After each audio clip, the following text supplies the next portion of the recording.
아멘. 장로님 기도 감사합니다. 늘 기도할 때마다 은혜가 됩니다. 오늘 시편 46편 말씀으로 너희는 가만히 있어 내가 하나님 됨을 알지어다, 이 제목 가지고 말씀을 드리도록 하겠습니다. 보통 구절 본문을 읽기 전에 보통 인생을 이제 단거리가 아니라 마라톤이다 이렇게 표현을 하는데요. 조금 자세하게 보면 그냥 오래 달리기가 아니라 장애물 마라톤인 것 같습니다. 그 길에 너무 많은 장애가 있는 거예요. 장애마다 겪는 사람들마다 그 장애가 다양합니다. 어떤 곳은 어떤 장애물은 깨뜨려야 되고 어떤 장애물은 돌아가야 되고 이런 여러 가지가 있습니다.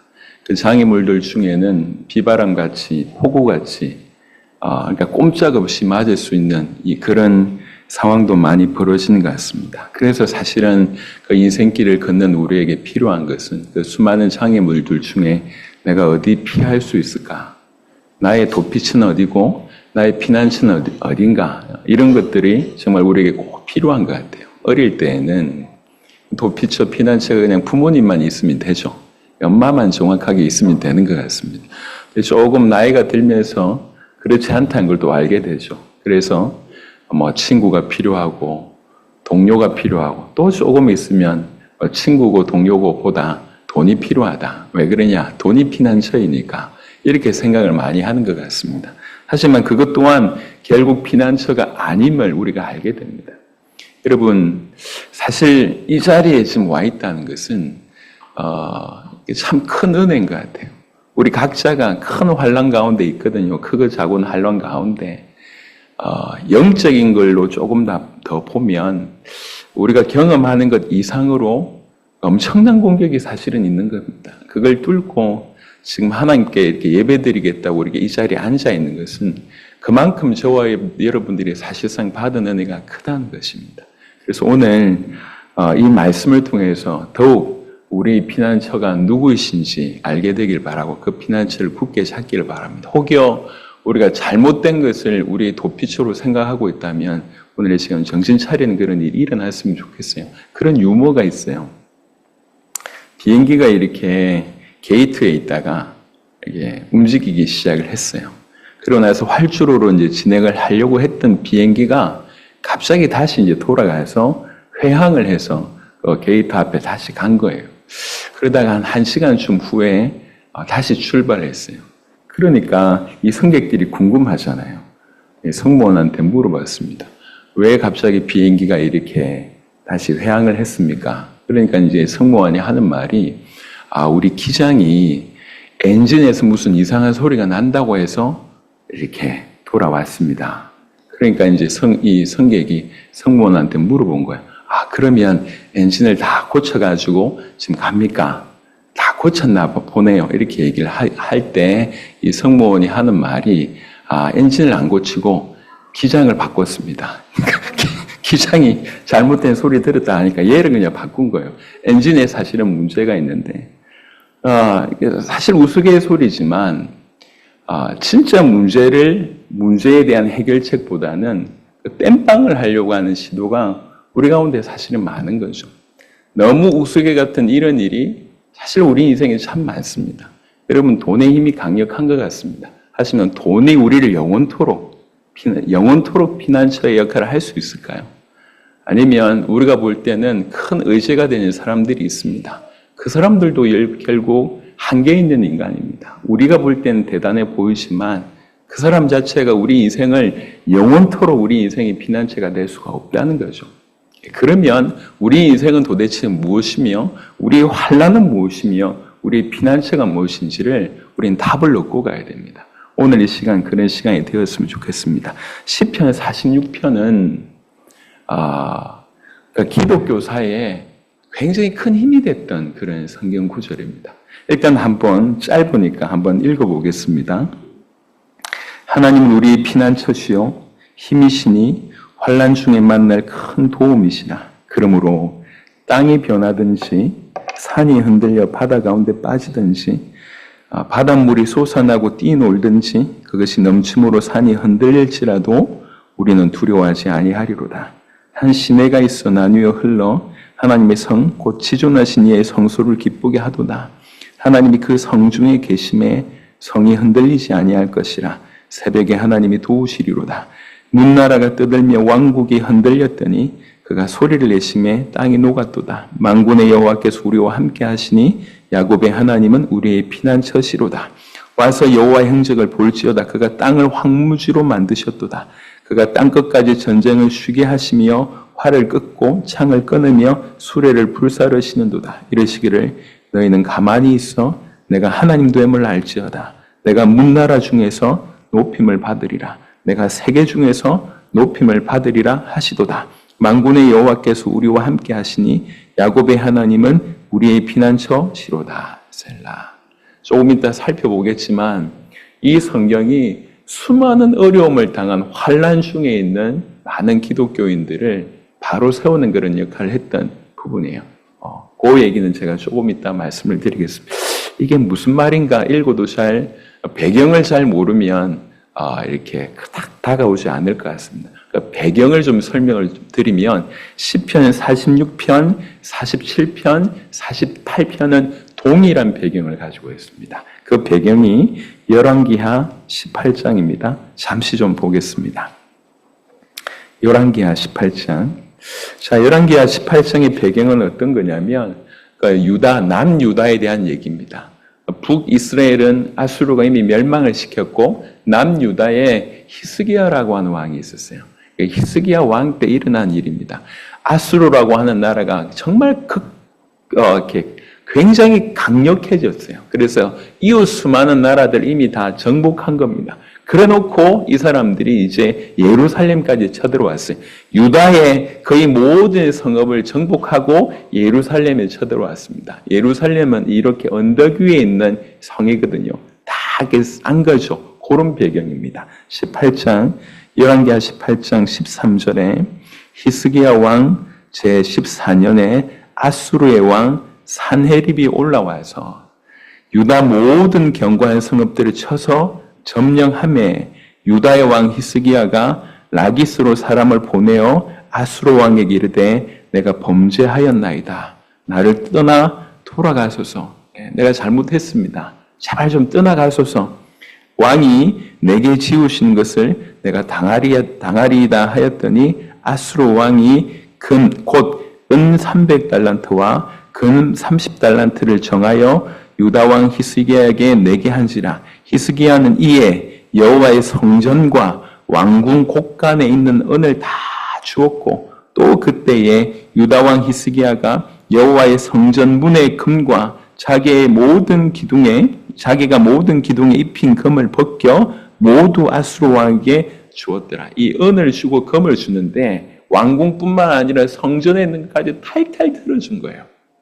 여기서 끝이냐? 이걸 받고 끝나지 않았습니다. 이제 또 쳐들어오게 됩니다. 또 쳐들어와서 이제는 그 사네립의 신하를 보내죠. 신하 중에 한 명이 랍사게라고 하는 인물입니다. 이 인물이 와서 아주 모욕을 줍니다. 있을 수 없는 모욕을 줍니다. 그 내용이 17절부터입니다. 아수르 왕이 다르단과 랍사리스와 랍사게로 하여금 대군을 거느리고 라기에서부터 예루살렘으로 가서 히스기야 왕을 치게 하매 그들이 예루살렘으로 올라가니라. 그들이 올라가서 윗못 수도 곁 곧 세탁자의 밭에 있는 큰 길에 이르러 서니라. 그들의 왕을 부르매 hil기야의 아들로서 왕궁의 책임자인 엘리야김과 서기관 셈나와 아삽의 아들 사간 요아가 그에게 나가니. 그러니까 아수르의 왕 사네립의 신하들이 와서 야, 왕 데려와! 라고 얘기할 때에 이 몇 명의 대표가 나왔다는 얘기예요. 거기에서 이제 얘기합니다.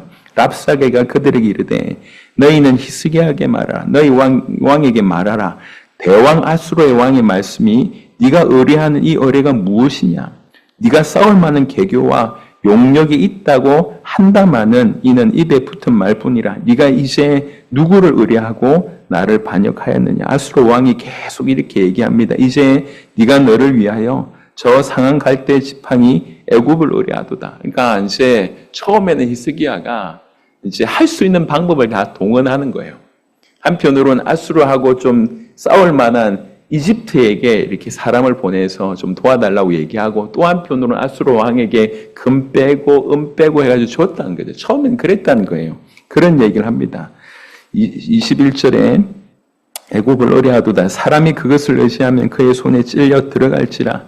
애굽의 왕 바로는 그에게 의뢰하는 모든 자에게 이와 같은 일은 쓸데없다는 거죠. 너희가 내게 이르기를 우리는 우리 하나님 여호와를 의뢰하노라 하리라마는 히스기야가 그들의 산당들과 제단을 제거하고 유다와 예루살렘 사람에게 명령하기를 예루살렘이 이 제단 앞에서만 예배하라 하지 아니하였느냐 하셨나니 이것까지 다 알고 있습니다. 비꼬고 있는 거죠. 청하건대 이제 너는 내 주 아수르 왕과 내기하라. 네가 만일 말을 탈 사람을 낼 수 있다면 나는 너에게 말 2,000마리를 주리라. 니네 중에 군사가 있냐? 말 탈 수 있는 사람 2,000명 있다. 그럼 내 2,000 줄게, 2,000마리 줄게. 이런 얘기예요. 그만큼 힘없다는 얘기입니다. 네가 어찌 내 주의 신하 중 지극히 작은 주의관 한 사람인들 물리치며 애굽을 의뢰하고 그 병과 기병을 얻을 듯 하냐? 과연 싸울 수 있겠냐, 니네가? 그러면서 25절에 내가 어찌 여호와의 뜻이 아니고야 이제 이곳을 멸하러 올라왔겠냐? 내가 여호와의 뜻으로 니네 멸하려고 왔다. 하나님 나 보낸 거야. 이렇게 이제 모욕하는 거예요. 대놓고 얘기합니다. 내가 그냥 왔겠냐? 여호와께서 시켜서 올라왔지 않냐? 여호와께서 시켜서 올라와서 니네 무찌르라고 그 여호와 시킨 것이다. 이렇게 아주 비꼬는 겁니다. 여호와께서 전에 내게 이르시기를 이 땅으로 올라와서 쳐서 멸하라 하셨느니라. 여호와께서 전에 나한테 나타나가지고 이렇게 얘기했다. 이렇게 이제 모욕을 주는 겁니다. 힐기야의 아들 엘리야김과 셈나와 요아가 그건 이제 이스라엘의 신하들이 히스기야의 신하들이 랍사게에 이르되 우리가 알아듣겠사오니 청하건대 아람 말로 당신의 종들에게 말씀하시고 성위에 있는 백성이 듣는 데서 유다 말로 우리에게 말씀하지 마옵소서. 이 랍사게가 뛰어난 사람이었나 봐요. 이걸 다 유다 말로 얘기하는 거예요. 이스라엘 사람들이 다 듣지 않습니까? 그러니까 이 이스라엘의 신하들이 아니 우리는 아람 말 이해하니까 아람 말로 얘기해라. 왜 그걸 유다 말로 얘기하냐? 왜 백성이 듣게 하냐? 이렇게까지 얘기합니다. 랍사게가 그에게 이르되 내 주께서 네 주와 너에게만 이 말을 하라고 나를 보내신 것이냐? 성 위에 앉은 사람들도 너희와 함께 자기의 대변을 먹게 하고 자기의 소변을 마시게 하신 것이 아니냐 하고 랍사게가 드디어 일어나서 유다 말로 크게 소리질러 불러 이르되 더 크게 얘기합니다. 너희는 대왕 아수르의 왕의 말씀을 들으라. 왕의 말씀이 너희는 히스기야에게 속지 말라. 그가 너희를 내 손에서 건져내지 못하리라. 또한 히스기야가 너희에게 여호와를 의뢰하라. 그렇게 얘기했는데 그 함을 듣지 말라. 그가 이르기를 여호와께서 반드시 우리를 건지실지라 이 성읍이 아수르 왕의 손에 함락되지 아니하게 하시리라 할지라도 너희는 히스기야의 말을 듣지 말라. 아수르 왕의 말씀이 너희는 내게 항복하고 내게로 나오라. 그리하고 너희는 각각 그의 포도와 무화과를 먹고 또한 각각 자기의 우물의 물을 마시라. 속지 마라. 히스기야의 말 속지 마라. 여호와께서 우리를 도와주신다. 그 말도 속지 마라. 이렇게 대놓고 막 비난합니다. 그러면서 얘기를 쭉 합니다. 내가 장차 와서 너희를 한 지방으로 옮기리니. 이게 아수르의 정책에 이랬어요. 그러니까 북이스라엘의 수도가 사마리아였는데 북이스라엘 사람들을 아수르 왕이 잡아가지고 전부 다른데 남자들을 다른 데 보내고 다른 이방 민족을 데리고 와서 이스라엘의 여자들하고 이렇게 결혼하게 한 겁니다. 그러니까 피가 섞이게 만든 거예요. 그래서 예수님 당시에는 유다 사람들이 그 북이스라엘 특별히 사마리아 사람들하고 상종하지도 않았고 개라고 얘기했습니다. 섞였다는 거지. 그런 정책을 아수르가 씁니다. 그 얘기를 또 하는 겁니다. 내가 니네들 좋은 지방으로 옮길 거야. 이런 식으로 얘기를 하는 거죠. 옮기리니 그곳은 너희 본토와 같은 지방 곧 곡식과 포도주가 있는 지방이요 떡과 포도원이 있는 지방이요 기름 나는 감람과 꿀이 있는 지방이라. 너희가 살고 죽지 아니하리라. 우리가 다 살려줄 거야. 히스기야가 너희를 설득하여 이르기를 여호와께서 우리를 건지시리라 하여도 히스기야에게 듣지 말라. 민족의 신들 중에 어느 한 신이 그의 땅을 아수르의 왕의 손에서 건진 자가 있느냐? 하맛과 아르바스의 신들이 어디 있으며 스발와임과 헤나와 아와의 신들이 어디 있느냐? 그들이 사마리아를 내 손에서 건져냈느냐? 민족의 모든 신들 중에 누가 그의 땅을 내 손에서 건졌기에 여호와가 예루살렘을 내 손에서 건지겠느냐? 하셨느니라. 주변에 다 망했잖아. 그 사람들 다 신들을 섬기고 있는데 그 신들이 아수르를 이겼어? 못 이겼어. 니네의 신 여호와도 우리를 못 이겨. 라고 얘기합니다. 그러니까 히스기야를 비난하고 여호와를 비난하는 일들을 그 극렬한 비난을 얘기를 하고 있습니다. 그러나 백성이 잠잠하고 한마디도 그에게 대답하지 아니하니 이는 왕이 명령하여 대답하지 말라 하였습니다. 이에 hil기야에게 아들로서 왕궁 내의 책임자인 엘리야김과 서기감 셈나와 아삽의 아들 사관 요아가 옷을 찢는다는 얘기는 비통할 때, 억울할 때, 이럴 때 막 회개할 때 옷을 찢습니다. 히스기야에게 나아가서 납작의 말을 전하니라. 여러분, 이때까지 히스기야는 그냥 어쨌든 왕으로서 할 수 있는 인간적인 방법을 다 동원합니다. 그래서 아까 얘기했듯이 정말 수치스러운 일이지만 왕궁에 금과 은을 갖다 주는 것까지는 이해되지만 성전에서 하나님을 모신 그 성전에서 금은 다 빼가지고 갖다 주는 거예요. 이렇게 하고 한편으로는 애굽에 가서 도와달라고 원조 요청 다 하고 다 했는데도 이제 방법이 없어요. 그때 히스기야가 19장 14절입니다.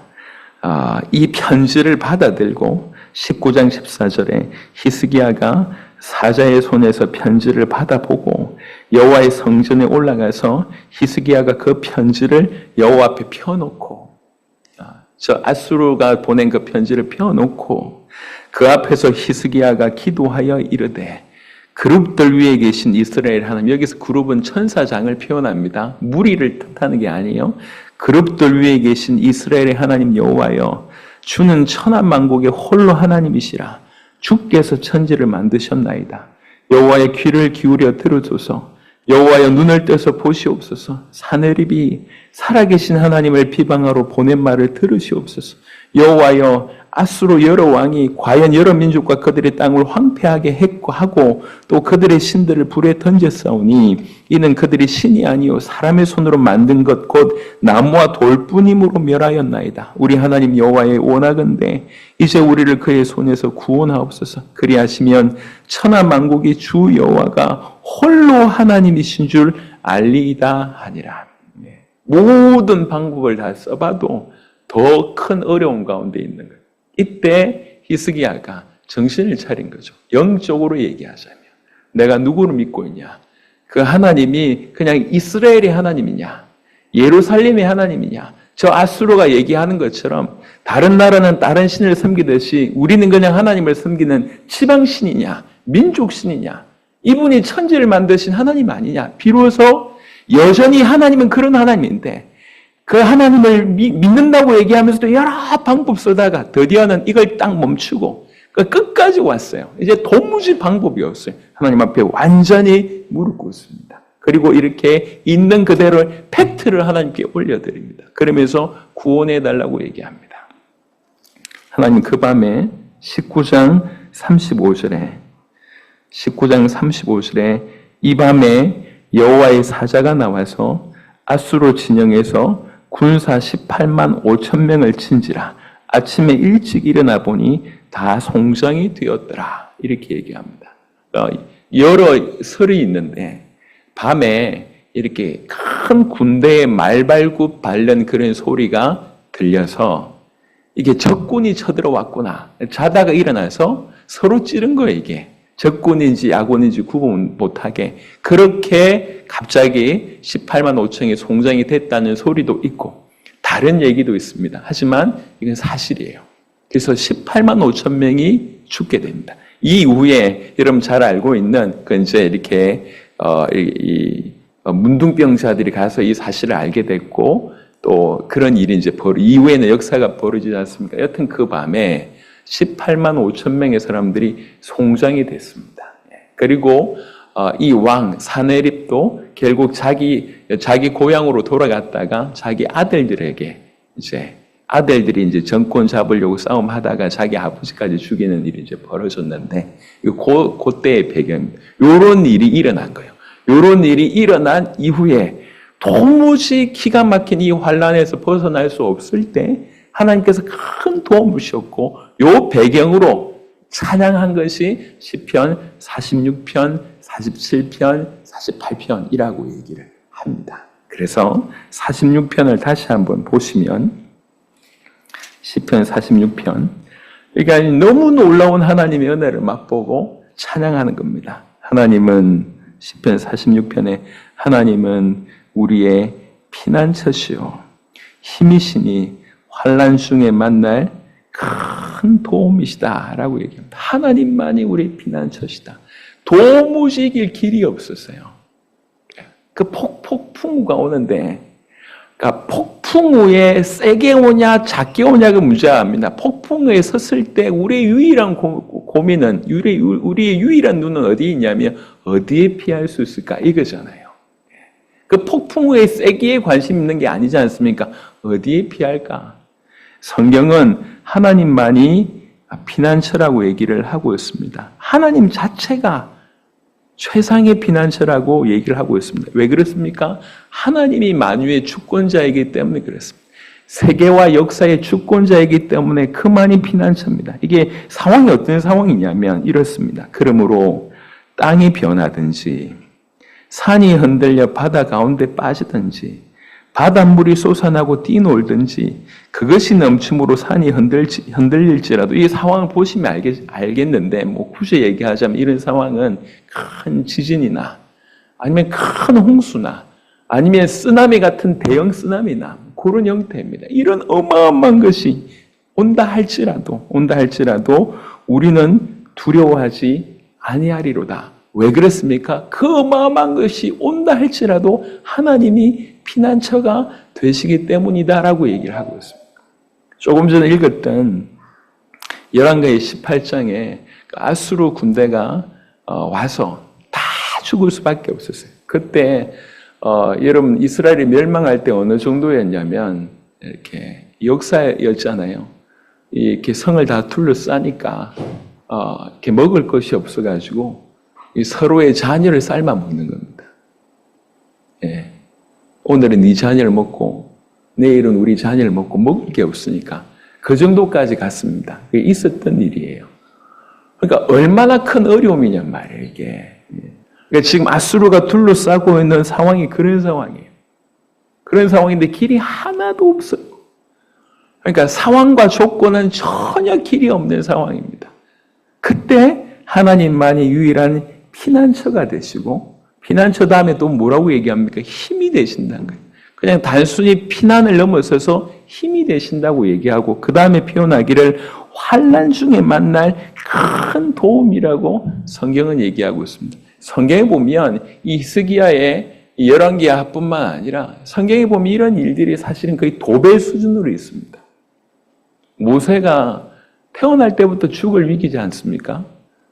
근데 이렇게 갈대 상자 만들어 놨고 그래가지고 이 바닷물에 떠내려 보냈는데 여러분 갈대 상자 묶어놓고 이렇게 만들어서 떠내려 보냈을 때 살 확률이 어느 정도인 것 같습니까? 1% 된다고 생각하십니까? 아닙니다. 여러분 어릴 때 우리 종이 이렇게 배 만들어 봤잖아요. 금방 뒤집어집니다. 근데 어릴 때부터 그런 상황 속에서 하나님께서 모세를 건져내셨어요. 모세 인생을 보면 하나님이 도우시지 않았다. 답이 없습니다. 이스라엘 백성들이 애굽에 400년이 노예였어요. 그러니까 이스라엘 백성들이 400년 노예 가운데서 이렇게 건진받은 게 그들의 노력이 아니었습니다. 그야말로 하나님이 피난처시고 힘이시고 하나님께서 환난 날에 만날 큰 도움이셨기 때문에 그들이 건짐을 받은 거예요. 애굽 땅에서 건짐받은 것도 기가 막히지만 40년을 광야길에서 보내는 것은 매 순간 하나님의 도움이 아니면 불가능합니다. 광야는 매 순간 어려움이에요. 광야라고 하는 것 자체가 매 순간 환난입니다. 가장 기본적인 것부터 먹는 것부터 시작해서 환경부터 시작해서 매 순간 어려움이에요. 하나님이 허락하시면 우리 교회 성도들과 함께 이스라엘 성지 순례를 갔으면 좋겠다는 마음이 있습니다. 그 중에 꼭 코스 중에 하나가 광야길 투어를 한번 했으면 좋겠어요. 광야길. 제가 이제 시내산이라고 하는 곳에 가보니까요, 모래가 빨간색이에요. 빨간색. 나무가 거의 없어요. 그러니까 계속 장렬하는 그 태양빛에 있다 보니까 모래 색깔이 빨간색이 그런 데서 하루를 보낼 수가 없습니다. 근데 그게 40년 동안 분명히 얘기합니다. 하나님만이 피난처시고 하나님만이 힘이시고 하나님만이 환난 중에 큰 도움, 만날 큰 도움이라고 얘기했습니다. 뭐 이스라엘만 그렇습니까? 여러분 여호수아 얘기 들어보셨지 않습니까? 여호수아가 이제 하나님의 은혜로 이렇게 정복을 해 나갈 때에 전투를 한참 하고 있는데 그 지역에 가서 그 지역 사람들과 전투를 합니다. 근데 해가 지잖아요. 해가 진다는 얘기는 굉장히 위험한 얘기입니다. 왜 그렇습니까? 그 사람들은 그 지형을 잘 알고 있잖아요. 여호수아는 해가 지면 전쟁에서 질 수밖에 없어요. 그때 여호수아가 기도합니다. 놀랄 만한 기도를 합니다. 태양아 거기에 머물러라. 달아 거기 서 있어라. 태양을 멈추는 사건이 일어납니다. 하나님이 그 기도를 들어주셨어요. 그래서 성경에 보면 태양이 멈추는 사건이 몇 번 나옵니다. 그 중에 하나가 여호수아 사건을 통해서. 목사님 그게 과학적으로 가능합니까? 성경이 얘기하고 있습니다. 성경이. 큰 환난 중에 만날 큰 도움이라고 얘기하고 있습니다. 성경에 많은 사람들에게 하나님께서 역사하신 방법입니다. 요는 뭐냐면 그 사람들이 중요한 것이 아니라 그 사람들에게 역사하셨던 하나님이 오늘 우리 하나님이라는 거예요. 오늘 원문을 보면 조금 다른 각도가 있습니다. 다른 각도가 뭐냐면 진짜 환난 날에 필요한 것은 주님의 도움이 아니라 도움의 주님이 필요하다는 거예요. 말장난하는 게 아니에요. 주님의 도움이 필요한 것이 아니라 도움 주시는 그분 자체가 필요하다는 거예요. 우리는 많이 놓칩니다. 이 사건을 해결해 주는 그 응답, 돈 몇 푼 있으면 해결될 건데 아니면 요거 이렇게 좀 사람 마음이 바꾸면 해결될 건데 라고 하는 주님의 도움이 초점이 있습니다. 그 도움은 또 필요한 도움이에요. 진짜 필요한 건 뭐냐면 늘 도움을 주시는 주님이 필요하다는 거예요. 그분 자체가 환난 날에 만날 큰 도움이 된다는 거예요. 여러분 나중에 결론적으로 얘기를 하겠지만 진짜 필요한 건 뭐냐면 하나님이 영원히 동일하시다는 거예요. 언제나 그분은 하나님이십니다. 언제나 그분은 그 자리에 계시고 언제나 그분은 하나님이세요. 늘 그렇습니다. 그런데 우리가 이분이 그렇다라고 하는 것을 깨닫는 순간 그리고 이분에게 점점 가까이 가는 순간 사실 우리 주님은 늘 이걸 기대하셨습니다. 아까 말씀드렸듯이 히스기야 사건도 마찬가지예요. 하나님은 늘 그 자리에 계셨습니다. 그리고 우리에게 응답하시길 원하시고 그분은 우리에게 피난처시며 도움 주시길 원합니다. 하지만 하나님을 믿노라고 했지만 히스기야는 인간적인 방법 다 동원합니다.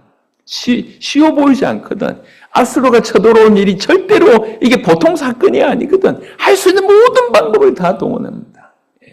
은금 다 줬고 또 애굽한테 가서 다 얘기해보고 대표적인 것만 그렇지만 사실은 인간적인 모든 방법을 다 동원합니다. 다 동원하고 나서도 제로라는 걸 알게 됩니다. 그때 비로소 자기가 믿는 그 하나님이 어떤 분인지를 다시 한번 생각하게 되고 하나님이 그냥 이론의 하나님이 성경에 기록되어 있는 그 하나님이 아니라 살아계신 하나님이라고 하는 사실을 깨닫게 됩니다. 그리고 이 앞에 부복하게 되죠. 하나님은 그때를 기다리셨습니다.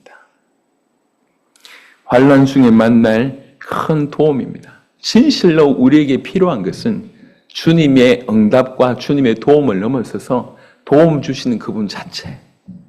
그분이 피난처입니다. 그분의 도움이 피난처가 아니라 도움 주시는 그분 자체가 피난처입니다. 그래서 하나님이 우리 도움이 피난처라고 얘기합니다. 여러분, 세상에 세계와 그 다음에 우리 인류의 어떤 부분 중에 우리 인생길에 수많은 어려움이 있습니다. 이런 땅이 변하든지 산이 흔들려 바다 가운데 빠지든지 바닷물이 솟아나고 뛰노는 그런 수많은 어려움이 있습니다. 하지만 이 수많은 어려움은 결국 지옥의 맛에 불과하다고 얘기합니다. 진짜 그야말로 영원한 지옥의 모습이 이런 모습이거든요. 예. 그리스도께서 우리 위해서 이 땅에 오셔서 우리의 죄를 대신 짊어지시고 우리 위해서 대신 죽으시고 우리의 모든 죄를 대속하시고 나서 성령의 역사로 말미암아 우리를 건져내셔서 그분과 함께 하나가 되게 하시고 그분의 생명에 동참하게 하시고 그분이 우리 머리가 되시고 우리가 그분의 몸이 된 것은 그러니까 이 땅에서 경험하는 거하고 비교할 수 없는 영원한 이런 유해, 땅이 변하고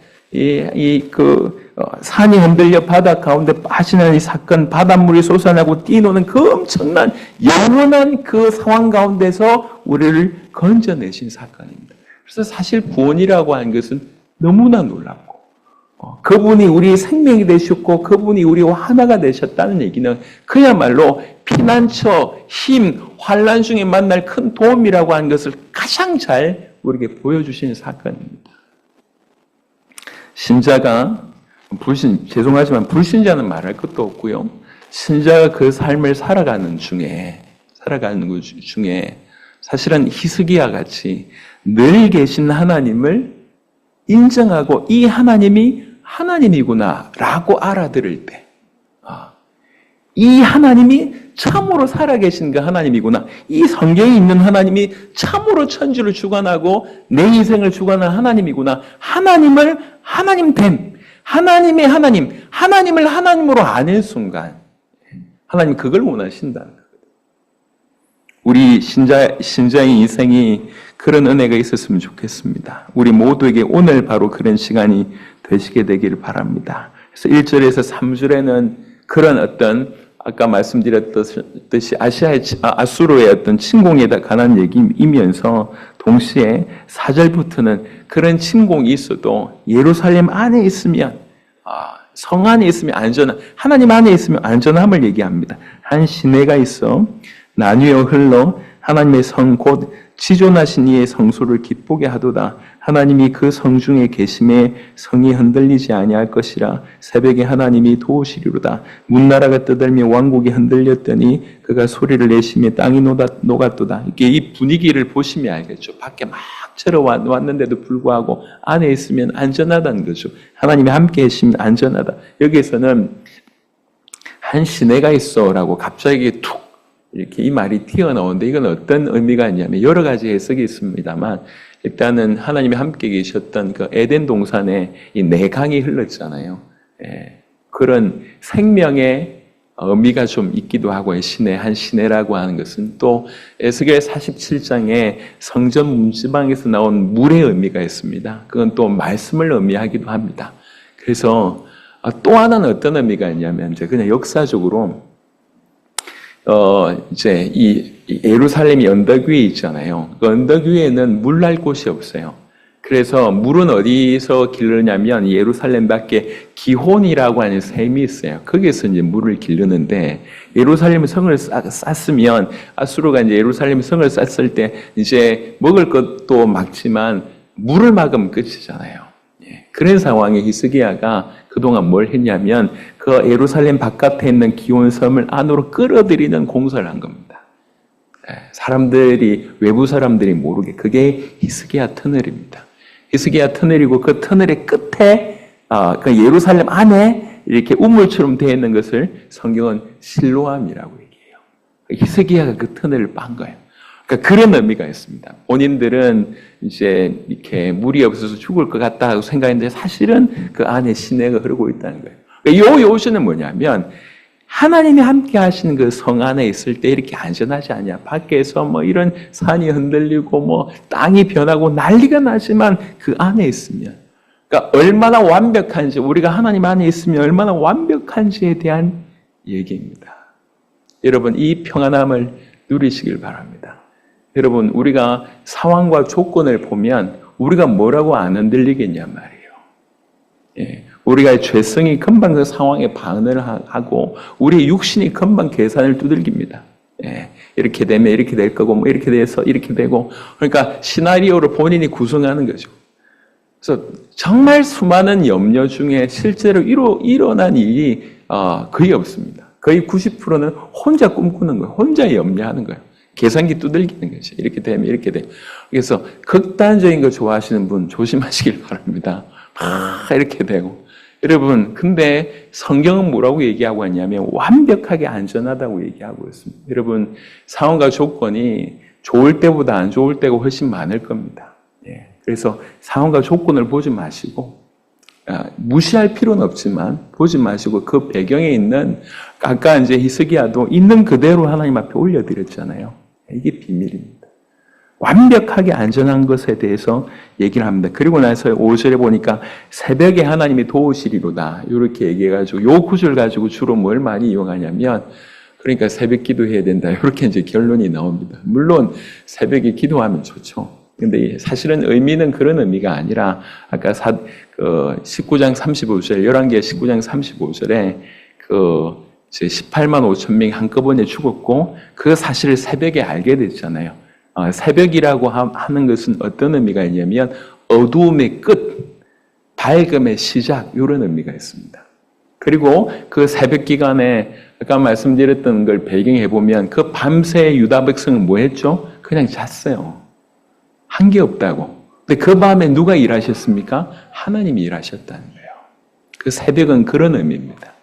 우리 인간이 무능하여 아무것도 할 수 없고 심지어 인지도 못하고 손 놓고 아무것도 못하고 그냥 죄송합니다 처자빠져 잘 때 우리는 아무것도 안 하고 그렇게 하고 있을 때 우리 하나님께서 그 밤에 일하셨음을 얘기하고 그것을 발견한 시간이 새벽입니다. 그래서 새벽에 돕는다고 얘기를 하는 겁니다.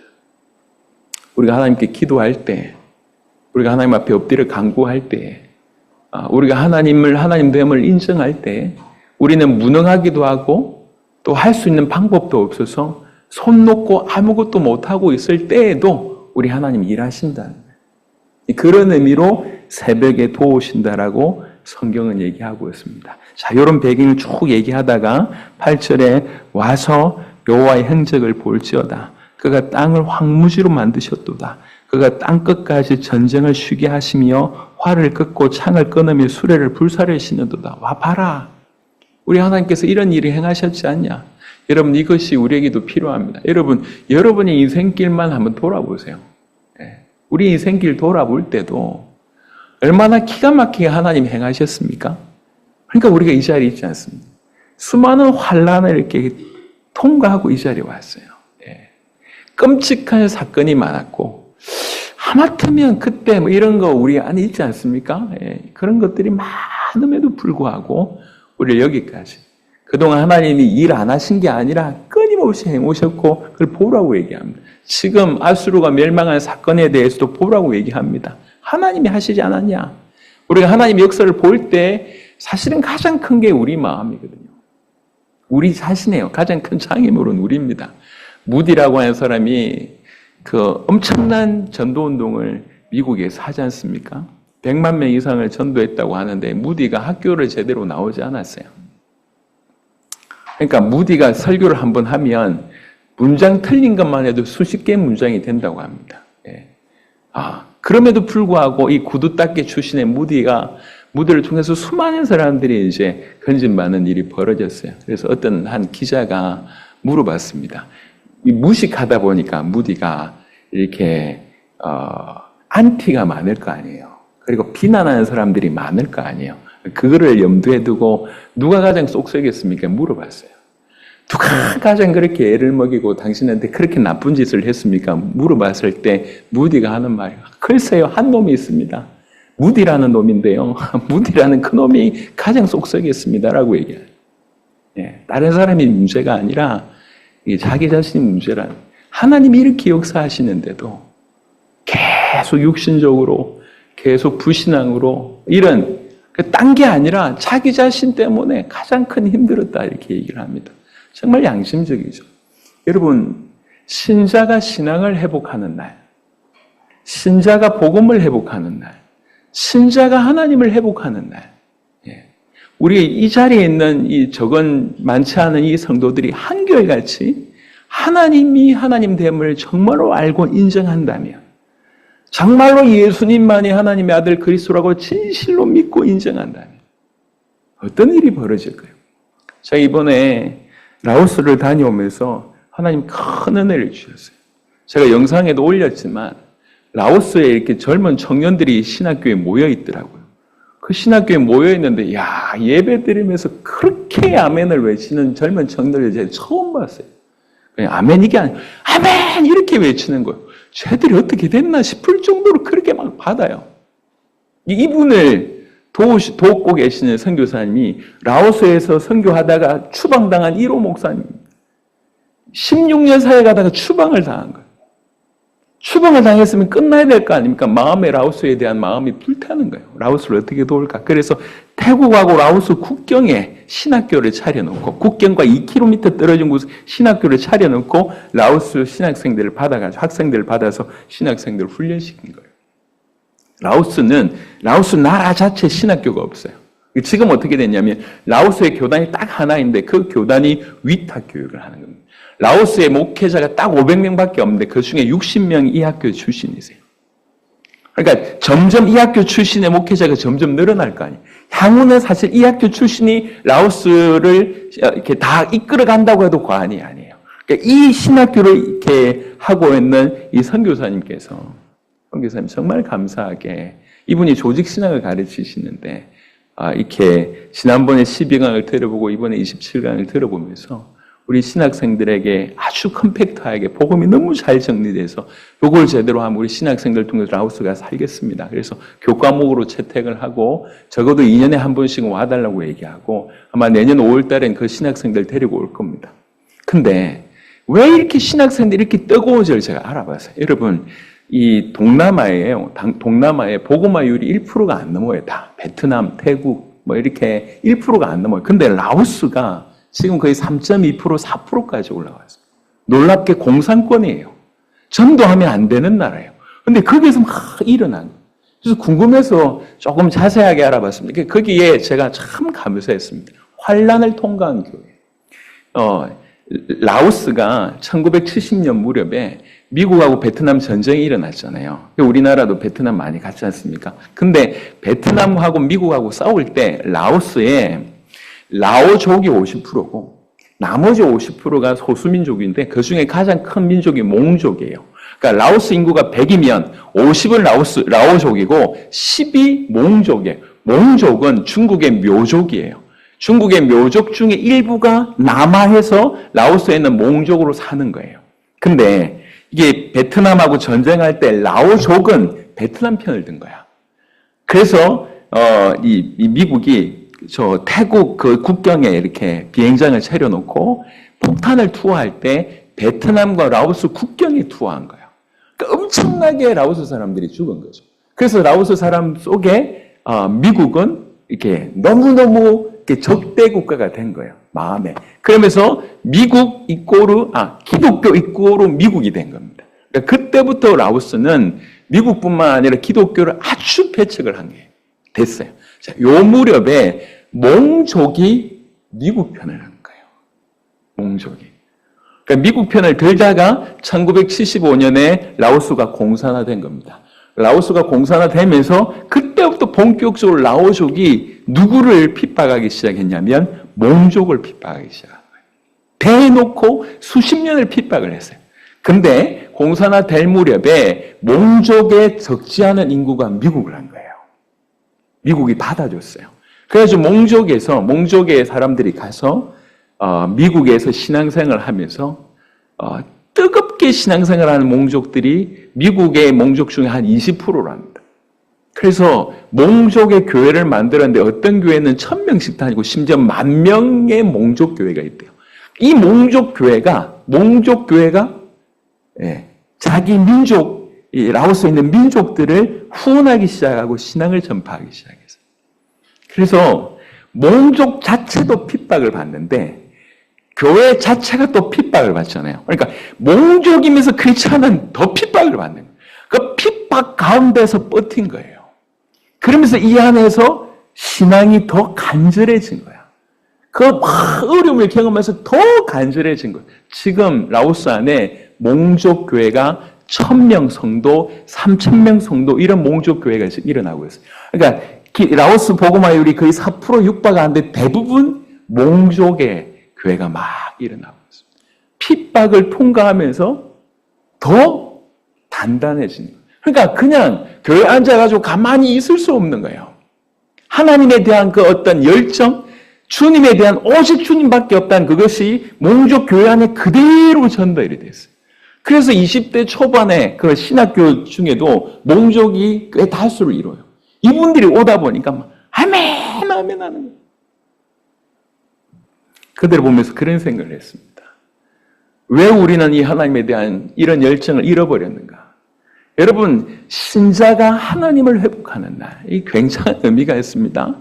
신자가 복음을 회복하는 날, 소수지만 진실로 하나님을 하나님으로 인정하는 날, 히스기야가 쓸 거 다 써보고 하나님 앞에 딱 엎드려서 하나님을 인정하는 그 순간 우리 주님이 그걸 기다리시는 겁니다. 그래서요, 10절에 1절부터 11절까지 전부 어떻게 보면 이제 하나님에 대한 얘기면 10절만이 하나님이 직접 우리에게 주신 얘기입니다. 10절에 뭐라고 얘기하면 이러시기를 너희는 가만히 있어. 내가 하나님 됨을 알지어다라고. 너희는 가만히 있으라. 그리고 내가 하나님 됨을 알지어다. 내가 하나님인 것을 정말로 알지어다. 이렇게 얘기합니다. 여기서 가만히 있으라고 하는 표현은 여러 가지가 있습니다. 멍 때리라는 얘기가 아니에요. 너무 히스기야만 보더라도 너무 뭐 때문에 바쁩니까? 상황과 조건 때문에 바쁜 거지. 상황과 조건, 이게 불신앙으로 들어오잖아요. 그 불신앙 때문에 막 하고 있는 거, 그거 멈추라는 거예요. 상황과 불신앙, 조건으로 인한 그 불신앙, 그거 짓밟아라는 거예요. 그거 멈추라는 거예요. 가만히 있으라고 하는 것에 원래 히브리어 의미 중에는 어떤 의미가 있냐면 항복하라고 하는 의미가 있어요. 이제 그만 항복해. 항복해. 너희는 하나님께 항복해. 그리고 하나님을 하나님 됨으로 알아라. 하나님을 하나님으로 인정해라. 상황과 조건만 바라보지 말고 하나님 바라봐라. 상황과 조건으로 말미암아 불신앙이 들어서 그걸로 막 헐레벌떡 뛰지 말고 가만히 있으라. 하나님께 항복해라. 그리고 하나님을 하나님으로 인정해라. 피난처이신 하나님을 의지해라. 하나님을 하나님으로. 그래서 말씀드립니다. 하나님은 늘 계십니다. 늘 그 자리에, 늘 동일하게 그곳에 계십니다. 우리는 하나님을 믿노라 하지만 사실은 저기 가 있잖아요. 저기 가 있잖아요. 상황과 조건 때문에 휩쓸려 다니고 있지 않습니까? 딴 것 때문에 바쁜 게 아니라 하나님 때문에 바쁜 게 아니라 하나님이 안 믿어져서 바쁘잖아요. 그거 멈추고 하나님을 하나님으로 인정하라. 실제 신앙생활의 삶은 그냥 단순하게 얘기해서 나를 비우고 하나님으로 채우는 것을 신앙생활이라고 얘기할 수가 있겠습니다. 나를 비우고 그리스도 대신, 복음 대신 그분으로 채우는 것이 신앙생활이라고 얘기할 수가 있겠습니다. 우리는 그러해야 합니다. 시편 46편에 이르시길 너희는 가만히 있어. 내가 하나님 됨을 알지어다. 내가 문나라 중에서 높임을 받으리라. 내가 세계 중에서 높임을 받으리라 하시도다. 그런 사람들을 통해서 하나님을 높이는 거예요. 딴 게 아니라 뭔가 하나님 위해서 뭔가 해주는 게 아니라 하나님을 하나님 됨으로 인정한 이게 전 세계 이 자리에 있는 모든 예배자들에게 사실은 그런 일이 있어야 됩니다. 만군의 여호와께서 우리와 함께 하신, 여러분 이게 아주 짧은 말이지만 대단한 얘기예요. 만군의 여호와께서 나 같은 거 함께 하실까? 그렇다는 거예요. 시편에 여러 구절이 있지만 시편 113편 한번 보겠습니다. 시편 113편은 이 부분을 잘 설명하는 성경인데요. 시편 113편 1절부터 보겠습니다. 할렐루야, 여호와의 종들아 찬양하라. 여호와 이름을 찬양하라. 이제부터 영원까지 여호와 이름을 찬송할지로다. 해 돋는 데에서부터 해 지는 데까지 여호와 이름이 찬양을 받으시리로다. 여호와는 모든 나라보다 높으시며 그의 영광은 하늘보다 높으시도다. 자, 5절부터 보시면 여호와 우리 하나님 같은 이가 누구리요? 높은 곳에 앉으셨으나 스스로 낮추사 천지를 살피시고. 만군의 여호와께서 우리와 함께 하신다는 말이 이 말입니다. 그는 높으신 분이십니다.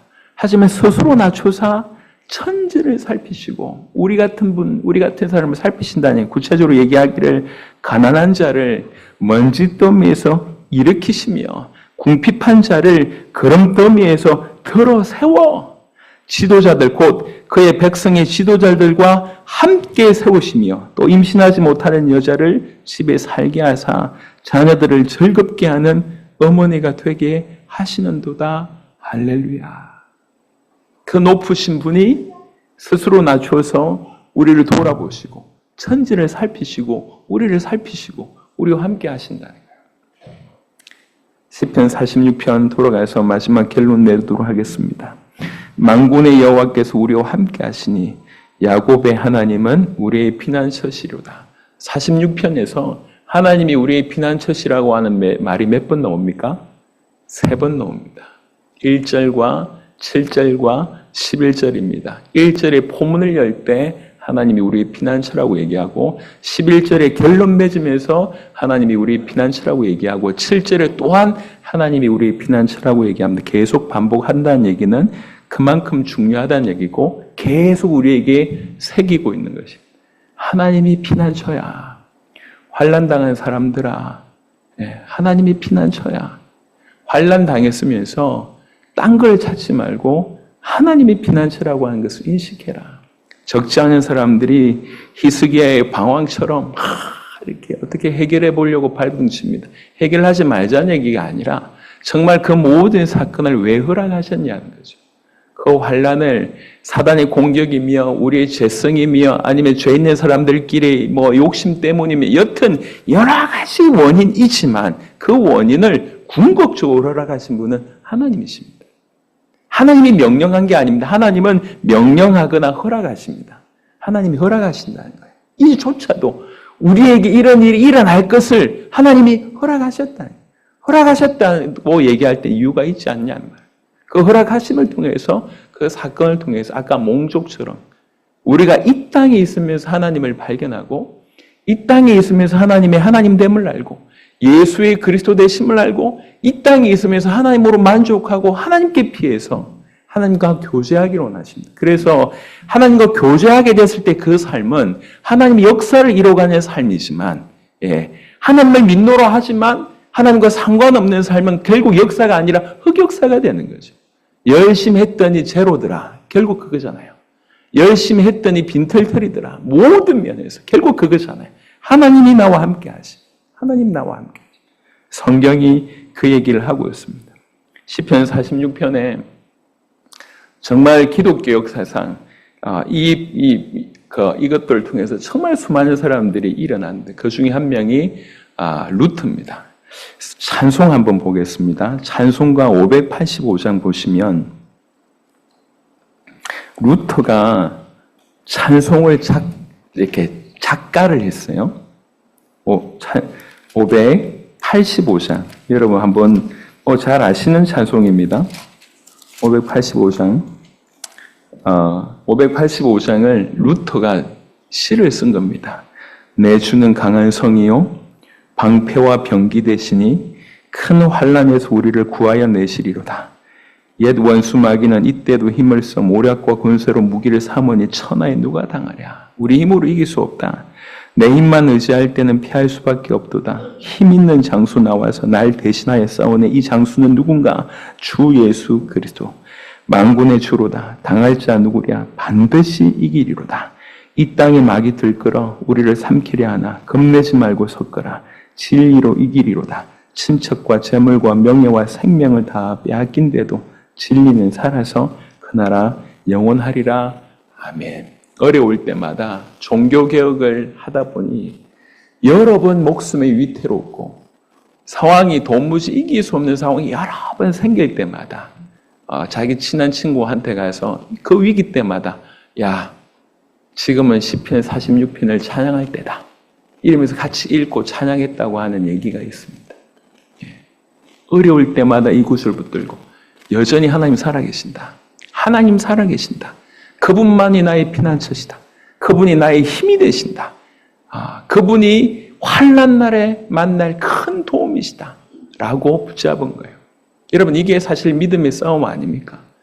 하나님 믿노라고 얘기하면서 할 수 있는 상황 조건의 모든 인간적인 방법, 불신앙적인 방법, 불신앙으로 말미암은 수많은 시도를 하다가 결국 끝에 아무것도 남지 않은 그런 인생이 아니라 어려울 때마다 인생길 자체가 사실 환난이기 때문에 그럴 때마다 하나님만이 나의 피난처다.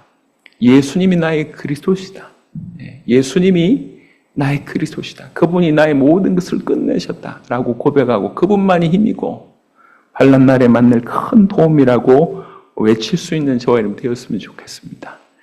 모든 신자가 오늘 시편 46편 10절의 9절 말씀처럼 모든 신자가, 모든 성도가 하나님을 하나님으로 알고 그분을 의지한다면, 모든 신자가 예수님이 하나님의 아들 그리스도이심을 알고 그분을 주인으로 진실로 인정한다면, 사실은 교회의 문제나 교회를 통해서 세상을 바꾸는 것이 어렵지 않을 것입니다.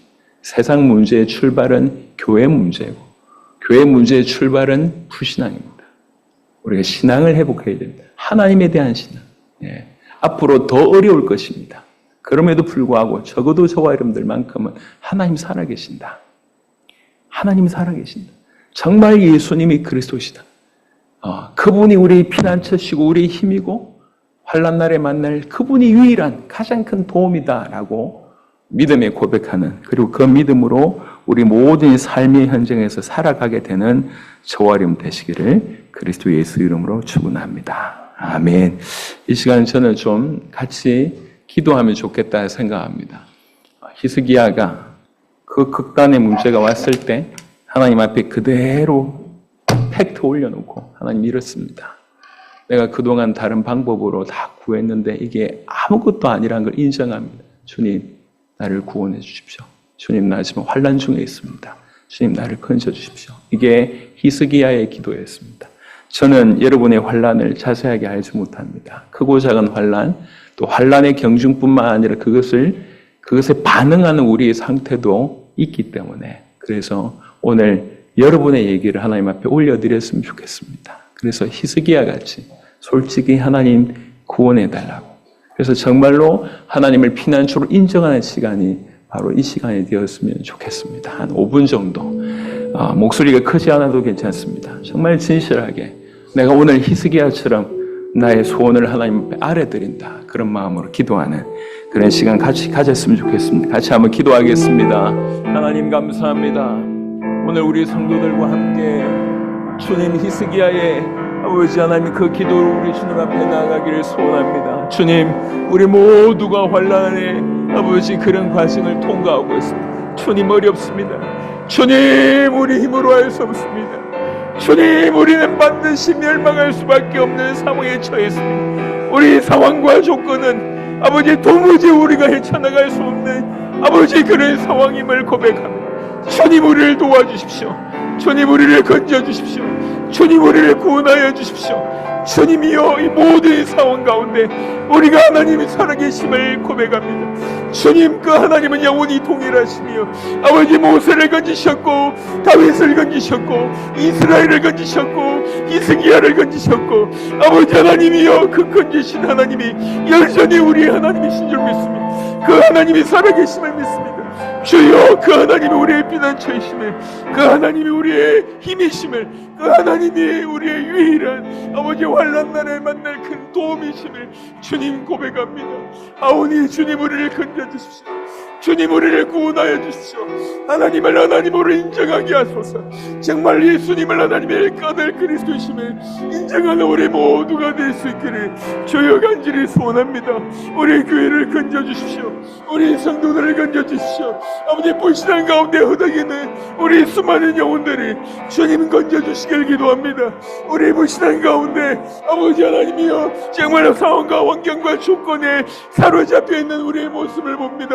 주님, 그 가운데서 우리를 건져주시고 우리를 구원하여 주시길 기도합니다. 그래서 정말 하나님을 높일 수밖에 없는, 찬양할 수밖에 없는 우리 모두가 되기를 간절히 원합니다. 하나님의 성도들 한 명 한 명에게 주님 놀라우신 은혜를 베풀어 주시며 그들의 삶 속에 히스기야 같이 정말 주님 앞에 간절히 기도하는 놀라운 은혜가 있을 수 있도록 하나님 역사해 주시고, 죽게 되었으나 살아나는 그런 은혜 있을 수 있도록 하나님 축복하여 주시옵소서. 모든 것들을 통하여 우리 주님 영광 받으시길 간절히 원하고, 살아계시는 주 예수 그리스도 이름으로 기도드렸습니다.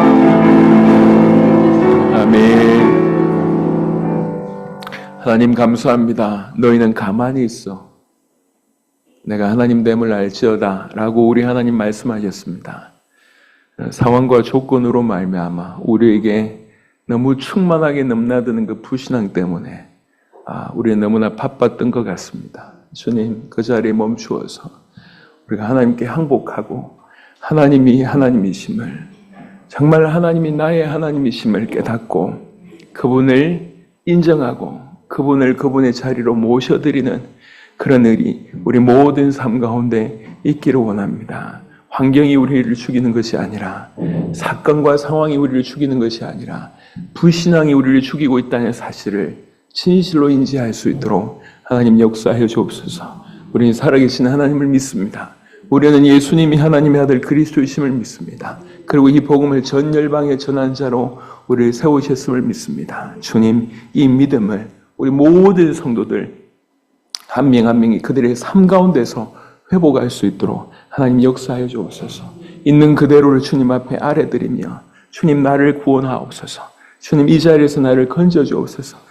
하나님이 살아계심을 믿습니다.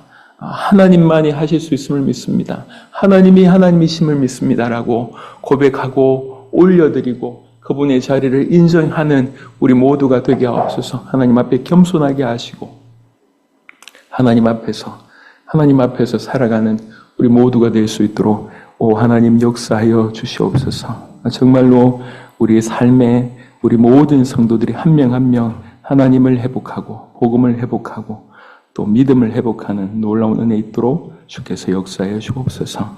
감사를 드렸고 살아계신 우리 주 예수 그리스도의 이름으로 기도드렸습니다. 아멘. 감사합니다.